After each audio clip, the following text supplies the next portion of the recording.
Hello students, आज हम chapter 3 atoms and molecules के इन टेक्स्ट क्वेश्चन आंसर करेंगे। सबसे पहले numerical. In a reaction 5.3 grams of sodium carbonate reacted with 6 grams of acetic acid. The products were 2.2 grams of carbon dioxide and 0.9 grams of water and 8.2 grams of sodium acetate. Show that these observations were in agreement with the law of conservation of mass. तो इसमें हम क्या करेंगे, पहले reactants and products को लिख लेंगे। तो देखो 5.3 ग्राम क्या है, sodium carbonate and 6 gram of acetic acid. Reacted लिखा है, इसका मतलब ये रिएक्टेंट्स है, तो इनको रिएक्टेंट्स की तरफ लिख लेना है। Sodium carbonate plus acetic acid, और ये है कितना 5.3 ग्राम जो है ये सोडियम कार्बोनेट है, और एसिटिक एसिड कितना है 6 ग्राम। द प्रोडक्ट्स कितने हैं 2.2 gram of carbon dioxide and water and 8.2 gram of sodium acetate. तो ऐसे इधर लिख लेना है carbon dioxide plus water plus sodium acetate, और इनकी अमाउंट्स यहाँ पे फिल कर लेनी है। तो 2.2 ग्राम कार्बन डाइऑक्साइड आ गया, 0.9 ग्राम वाटर है एंड 8.2 ग्राम सोडियम एसिटेट है। तो उसने आगे क्वेश्चन पूछा है कि बताओ कि ये ऑब्जर्वेशंस है जो क्या ये एग्रीमेंट में है law of conservation of mass के लिए। लॉ ऑफ कंजर्वेशन ऑफ मास क्या कहता है कि जो टोटल मास ऑफ रिएक्टेंट्स है वो टोटल मास ऑफ प्रोडक्ट्स के बराबर है। इसका मतलब हम इनके मासेस को क्या कर लेंगे, प्लस। तो ये रिएक्टेंट्स में जो इनके प्लस करके जो 11.3 आ गया एंड प्रोडक्ट्स में भी 11.3 आ गया। इसका मतलब कि ये जो है ये total mass of reactants is equal to total mass of products है, इसलिए ये हम कह सकते हैं कि law of conservation of mass के एग्रीमेंट में है। सेकंड है hydrogen and oxygen gas combine in ratio of 1:8 by mass to form water. What mass of oxygen gas would be required to react completely with 3 grams of hydrogen gas. तो आपको ये पता है कि जब हाइड्रोजन एंड ऑक्सीजन मिलते हैं तो वाटर बनाते हैं, और लॉ ऑफ कांस्टेंट प्रोपोर्शंस क्या कहता है कि वाटर तभी बनता है जब इनकी मास की रेशियो 1:8 हो। ठीक है, तो अब जब 1 जो ग्राम हाइड्रोजन एंड 8 ग्राम जो है वो ऑक्सीजन मिले तो तभी जो है वो वाटर बनता है। तो उसने आगे पूछा है कि 3 ग्राम जो है ना, 3 ग्राम हाइड्रोजन के लिए ऑक्सीजन कितनी जरूरत पड़ेगी। तो इसका मतलब अगर हम यहाँ पे 1 है तो इसको आप 3 ग्राम बनाना है तो मल्टीप्लाई करो 3 से, तो इधर से भी 3 से मल्टीप्लाई करोगे तो क्या आ जाएगा 24 ग्राम। तो इसका आंसर क्या आएगा 24 gram of oxygen is required. Next है which postulate of Dalton's atomic theory is the result of the law of conservation of mass. कि डाल्टन का कौन सा पोस्टुलेट है एटॉमिक थ्योरी का जो रिजल्ट है लॉ ऑफ कंजर्वेशन ऑफ मास का। तो इसमें क्या आना है, atoms can not be created nor destroyed in a chemical reaction is the result of law of conservation of मास। की एटम्स को ना क्रिएट किया जा सकता है ना ही डिस्ट्रॉय किया जा सकता है केमिकल रिएक्शन में। तो इसी से जो है इसी का रिजल्ट है law of conservation of mass. Next question है which postulate of Dalton's atomic theory can explain law of definite proportion. कि कौन सा पोस्टुलेट है डाल्टन एटॉमिक थ्योरी का जो एक्सप्लेन करता है लॉ ऑफ डेफिनेट प्रोपोर्शंस को। तो इसमें क्या आना है, atoms combine in a fixed ratio two form compounds can explain law of definite proportion. की लॉ ऑफ डेफिनेट प्रोपोर्शन कहता है कि जब भी कोई कंपाउंड बनेगा उसमें जो एटम्स है उनके कंबाइन होने की जो रेशियो है वो हमेशा फिक्स होगी। जैसे वाटर बनना है तो हाइड्रोजन एंड ऑक्सीजन की जो रेशियो है 1:8 होनी चाहिए। ठीक है, नेक्स्ट है define the atomic mass unit. Atomic mass unit क्या है, it is defined as 1/12 of mass of 1 atom of carbon 12 and it is called unified mass and it is denoted by U। Next है why is it not possible to see an atom with naked eye. कि naked आई से atom को क्यों नहीं देखा जा सकता। The size of atom is too small that it is not possible to see atom with naked eye. कि इसका साइज इतना ज्यादा छोटा है कि इसको जो है नेक्ड आई से नहीं देखा जा सकता। Size of hydrogen atom it is 10⁻⁻10 metres. कि वो इतना ज्यादा छोटा है कि उसको मोस्ट पावरफुल माइक्रोस्कोप से भी देखा नहीं जा सकता। नेक्स्ट है write down the formula of. कि sodium oxide, aluminium chloride, sodium sulphide and magnesium hydroxide की इनके फॉर्मूलाज लिखने हैं। तो सबसे पहले क्या है, सोडियम ऑक्साइड, तो इनके साइन लिखने हैं। सोडियम का साइन क्या है, Na, एंड ऑक्साइड का साइन O, ठीक है। फिर इनकी वैलेंसी, सोडियम की वैलेंसी 1 एंड ऑक्सीजन की भी जो है 2 वैलेंसी होती है। इसकी वैलेंसी इसके पाँव में और इसकी वैलेंसी इसके पाँव में, तो ये क्या बन जाएगा, Na2O। नेक्स्ट है एल्युमिनियम क्लोराइड। एल्युमिनियम क्लोराइड में साइन लिखने पहले, एल्युमिनियम का साइन Al एंड क्लोरीन का साइन Cl। एल्युमिनियम की वैलेंसी 3, क्लोरीन की 1, तो ये क्रिस क्रॉस हो जाएगा वैलेंसीज का, ठीक है। तो ये फॉर्मूला बन जाएगा AlCl3। नेक्स्ट है सोडियम सल्फाइड। सोडियम सल्फाइड में पहले Na, सल्फाइड का S, इनकी वैलेंसी लिखो, ठीक है, 1, इधर 2, इसकी वैलेंसी इसके फुट में और इसकी वैलेंसी इसके फुट में, तो ये बन जाएगा Na2S। नेक्स्ट है मैग्नीशियम हाइड्रोक्साइड।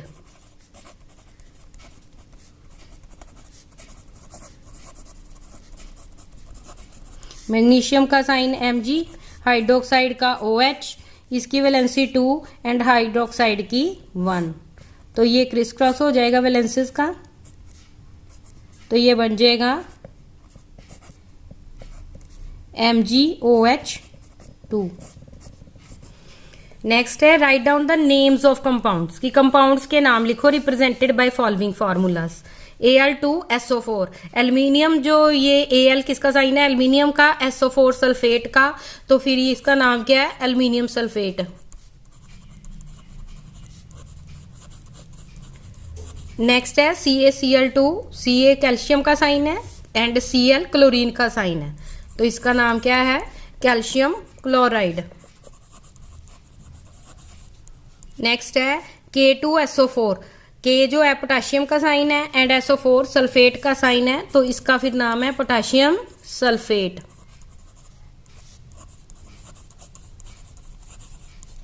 नेक्स्ट है KNO3, K पोटाशियम का साइन है, NO3 नाइट्रेट का साइन है, तो नाम आ जाएगा पोटाशियम नाइट्रेट।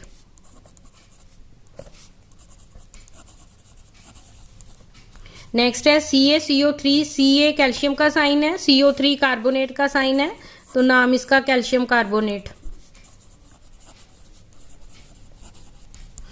नेक्स्ट क्वेश्चन है what is meant by term chemical formula. Chemical formula किसको कहती है, the chemical formula of compound is a symbolic representation of its composition, कि ये एक सिंबल्स के द्वारा उसकी रिप्रेजेंटेशन है कि उसमें कौन कौन से एलिमेंट्स है। जैसे HCl है, HCl में इसके सिंबल्स से हमें पता चल जाता है भी कौन कौन से एलिमेंट्स है, एक हाइड्रोजन है और एक क्लोरीन है। फोर्थ है how many atoms are present in H2S molecule and phosphate ion.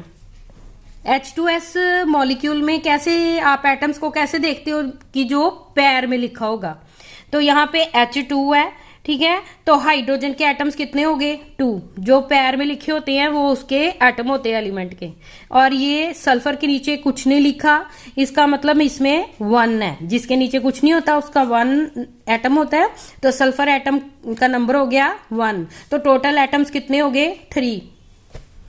Next देखो फॉस्फेट आयन का लिखना है, तो P के पैर में कोई भी अक्षर नहीं है, इसका मतलब 1 एटम है इसमें, एंड ऑक्सीजन के पैर में 4 है, इसका मतलब ऑक्सीजन के 4 एटम है, तो एटम ऑफ फॉस्फोरस 1 है एंड एटम ऑफ ऑक्सीजन 4 है, तो टोटल एटम्स कितने हो गए 5। नेक्स्ट है calculate the molecular mass of H2O2 Cl2 CO2 CH4 C2H6 C2H4 NH3 and CH3OH। तो मॉलिक्यूलर मास को निकालने के लिए जो है वो एटॉमिक मास जो है वो यूज होता है। सबसे पहले क्या लिख देना आपने, जितने एटम्स है। अब H2 में 2 एटम है तो 2 बाहर लिखो और उसका एटॉमिक मास जो है वो उसके साथ मल्टीप्लाई करो, तो उसका एटॉमिक मास 1 होता है, तो ये जो इसका मॉलिक्यूलर मास कितना आ गया 2U। नेक्स्ट है मॉलिक्यूलर मास ऑफ ऑक्सीजन। अब ऑक्सीजन में कितने एटम है 2, ठीक है, एंड एटॉमिक मास इसका कितना होता है 16, ठीक है, मल्टीप्लाई कर दो 32 यूनिट। नेक्स्ट है मॉलिक्यूलर मास ऑफ Cl2, तो एटम कितने 2 और इसका एटॉमिक मास 35.5 होता है, तो ये 71U। नेक्स्ट है molecular mass of carbon dioxide. Carbon dioxide में एक ही एटम है, इसका मतलब कि यहाँ पे 1 लिखने की जरूरत नहीं है। और इसका एटॉमिक मास कितना होता है 12, प्लस आगे ऑक्सीजन में 2 एटम है और इसका एटॉमिक मास ऑक्सीजन का कितना होता है 16। दोनों को प्लस कर दो तो 12 प्लस 32, तो ये आ जाएगा 44U। नेक्स्ट है मॉलिक्यूलर मास ऑफ CH4। तो इसमें कार्बन के पैर में कुछ नहीं लिखा, इसका मतलब 1 नहीं है, तो इसका एटॉमिक मास लिखो पहले 12, प्लस हाइड्रोजन में एटम्स कितने 4 और इसका एटॉमिक मास कितना होता है 1, तो ये टोटल कितना आ गया 12 प्लस 4 16 आ गया। नेक्स्ट है मॉलिक्यूलर मास ऑफ C2H6।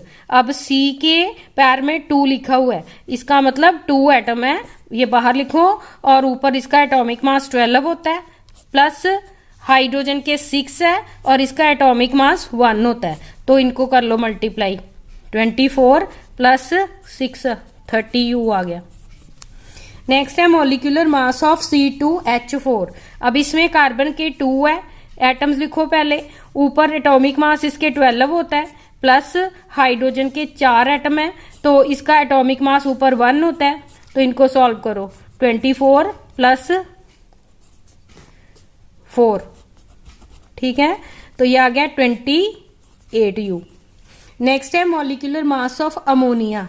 अब N के पैर में कुछ नहीं है, इसका मतलब 1 ही इसका एटम है, तो इसका एटॉमिक मास 14 होता है, प्लस हाइड्रोजन के 3 एटम है और एटॉमिक मास इसका 1 होता है, तो इसको आप कर लो प्लस दोनों को, 14 प्लस 3 17U आ जाएगा।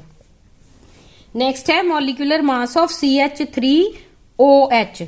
अब देखो इसमें सबसे पहले क्या आना है कार्बन के पैर के नीचे कुछ नहीं है, इसका मतलब यहाँ पे क्या आएगा 12, प्लस हाइड्रोजन के 3 है, एटम 3 लिख दो और एटॉमिक मास उसका 1, प्लस ऑक्सीजन के पैर में कुछ नहीं है, तो ऊपर कितना होता है 16, प्लस हाइड्रोजन के पैर में भी कुछ नहीं है और ऊपर इसके कितना होता है 1, तो ये सभी को आप प्लस करो, 12 प्लस 3 प्लस 17, तो ये आ जाएगा 32U।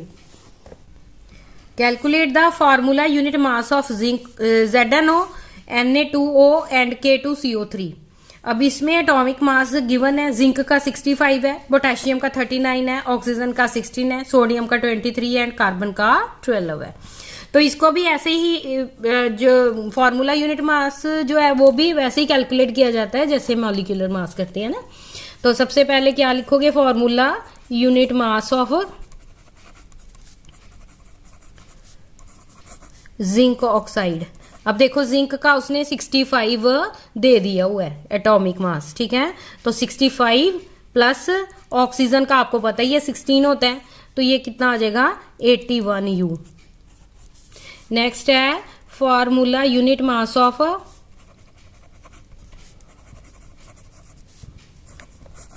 Na2O। अब इसके पैर में 2 है, यानी 2 एटम है इसके, ठीक है, तो इसको सॉल्व करने के लिए 2 पहले लिखो, फिर ऊपर सोडियम का जो एटॉमिक मास है वो 23 होता है, फिर प्लस ऑक्सीजन का एटॉमिक मास 16 होता है, तो ये मल्टीप्लाई करके 46 आ गया, plus 16 is equal to 62U। Next है फॉर्मूला यूनिट मास